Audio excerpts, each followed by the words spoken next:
రాష్ట్రంలో జగన్ తన పాలనలో వైద్య విద్యను వ్యాపార వస్తువుగా మార్చారని, ప్రకృతి వనరుల ప్రభుత్వ ఆస్తులను అమ్మినట్టే మెడికల్ సీట్లు అంగడిలో వస్తువుగా అమ్మిన ఘనుడు జగన్ అని మెడికల్ కాలేజీల మీద వైసీపీ నేతలు తప్పుడు కూతురు కూస్తూ అబద్దాల కరపత్రం సాక్షి పత్రికలో రాసిన కథనం ఫేక్ అని తెలుగుదేశం పార్టీ రాష్ట్ర అధికార ప్రతినిధి పాత్రుల రమేష్ తీవ్రంగా విమర్శించారు.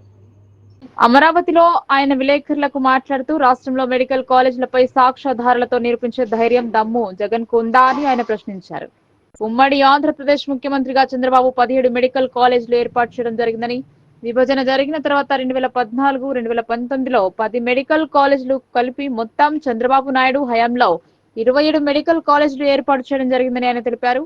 Alluri Sitaramaraju medical college Kuppam, previous medical college Vizianagaram medical college, Eluru medical college, medicity institute, Padmavathi medical college, Anantapur medical college 27 medical కాలేజీలను చంద్రబాబు హయాంలో ఏర్పాటు చేశారని ఆయన తెలిపారు.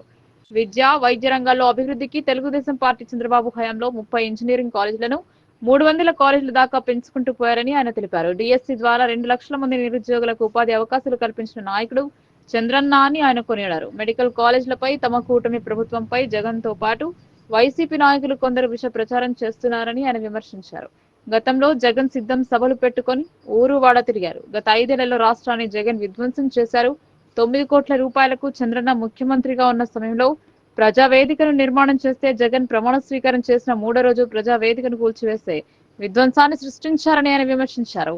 అందుకే రాష్ట్ర ప్రజలు మీకు ఓటు వేయడానికి సిద్ధంగా లేరని, వైనాట్ 175 అని జగన్ వైసీపీ పేటీఎం బ్యాచ్ డ్రామాలు ఆడుతున్నారని రాష్ట్ర ప్రజలు తెలుసుకుని జగన్ తిరస్కరించారని, అందుకే చంద్రబాబుకు రాష్ట్ర ప్రజలంతా మద్దతిచ్చి రాష్ట్ర ముఖ్యమంత్రి చేశారని ఆయన తెలిపారు.